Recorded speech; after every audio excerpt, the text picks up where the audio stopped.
Assalamualaikum warahmatullahi wabarakatuh. Malam ini sebelum istirahat malam, izinkan saya sedikit berbagi tentang rumus Excel if. If ini sering sekali kita pakai dalam rumus keseharian. Untuk itu malam ini kita coba belajar bareng tentang fungsi if. Oke. If itu fungsinya untuk apa sih sebenarnya? Fungsi ini adalah untuk menguji suatu kondisi. Jika kondisinya terpenuhi, itu dianggap benar, dan jika kondisinya tidak terpenuhi, itu dianggap sebagai salah. Tergantung pada hasilnya nanti, salah satu dari dua tindakan akan dilakukan. Seperti contoh ini sudah saya bikinkan biar ada bayangan atau lebih gampang memahaminya ya. Kita ada beberapa kolom, di sini ada nama, sales, target, dan result. Untuk nama ada Amin, Budi, dan Juprit. Kita mau bikin rumus untuk menyatakan bila penjualan memenuhi target, dia maka achieve, dan jika tidak memenuhi target, maka dia not achieve. Jadi rumusnya untuk yang sini kita lihat, kita ketik if sama dengan if C9 ini 1000 penjualannya lebih besar atau sama dengan D9. D9 itu adalah targetnya ya. Terus koma, maka hasilnya tercapai. Dan jika tidak, maka not achieve. Nah, seperti itu. Kalau udah, kita lihat di sini. Ini kalau kita tuliskan close if, rumusnya pertama kali begini, terus tanda kurung buka. Nah, logical testnya ini berarti ini. Kalau diklik di sini logical test ini, klik.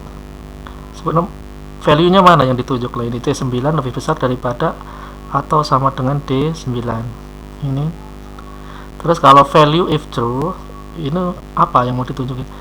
Tercapai. Jadi kalau value-nya dari ini mencapai target, maka hasilnya tercapai. Kalau nggak sesuai target, berarti not achieve. Ini bisa. Oke, enter.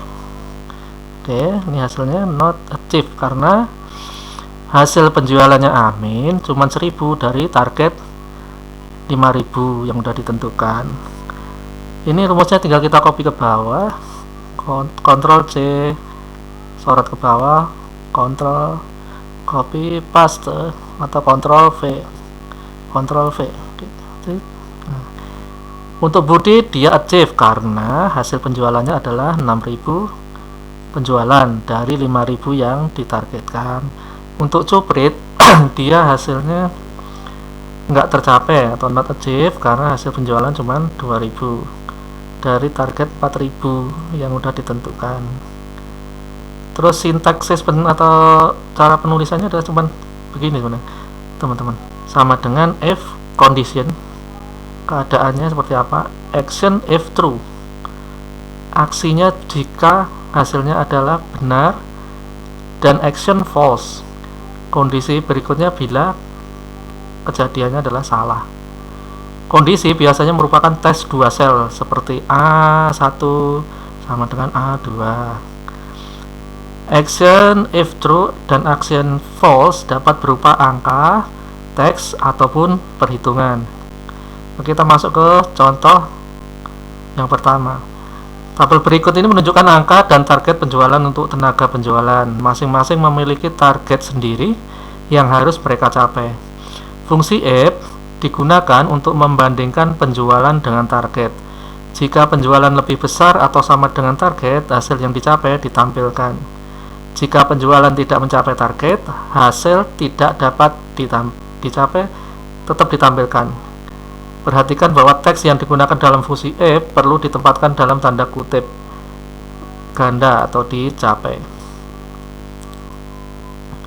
Jadi dari rumus ini, untuk menentukan hasilnya tadi, kondisi tadi, kalau dia berupa kalimat atau huruf, dia di depannya ini harus ada tanda petik, koma, sama belakangnya sini tanda petik, koma ditutup lagi ya. Kalau ini kita buang, maka dia rumusnya jadi nggak mau nih.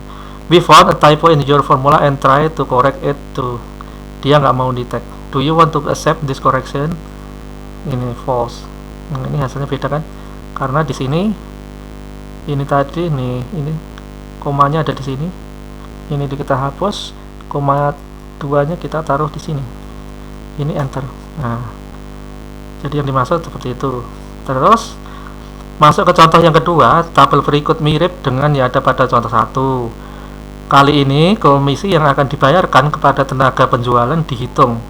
Jika penjualan lebih besar dari atau sama dengan target, komisi adalah 10% dari penjualan. Jika penjualan tidak mencapai target, komisi hanya 5% dari penjualan. Nah, ini udah menggunakan fungsi berupa angka. Kita lihat di sini Amin penjualannya 1000, targetnya 5000. Kita pengen tahu mencari nilai komisi dari setiap penjualan masing-masing sales ini ya. Jadi untuk Budi dia penjualannya 6000, targetnya 5000, berarti dia tercapai. Nah, komisinya berapa? Nanti kita masuk ke rumus berikutnya. Untuk Cuprit dia penjualan 2000, target 4000, komisinya berapa? Nah, ini. Oke, kita masuk ke rumus. Klik. Ini udah saya bikinkan biar agak cepat ya. Sama dengan FC40 lebih besar atau sama dengan D40 kali 10%. Kalau enggak, C40 kali 5%. 10% itu jika hasil penjualannya mencapai target dikasih komisi 10%. Dan jika tidak mencapai target, maka cuma 5%. Maka rumusnya di sini, logical testnya begini. Jika C40 lebih besar atau sama dengan D40, kondisinya C40 ini, sales ini dikalikan 10%. Dan kondisi yang kedua, value false, jika hasilnya salah, maka C40 dikalikan 5%. Salah di sini nggak mencapai target ya artinya. Oke, kita enter.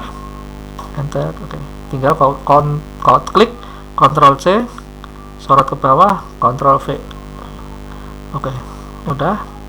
Jadi untuk sales Amin dia mendapatkan komisi 50, Budi dapat 600 karena dia mencapai target ya, malah over target malahan.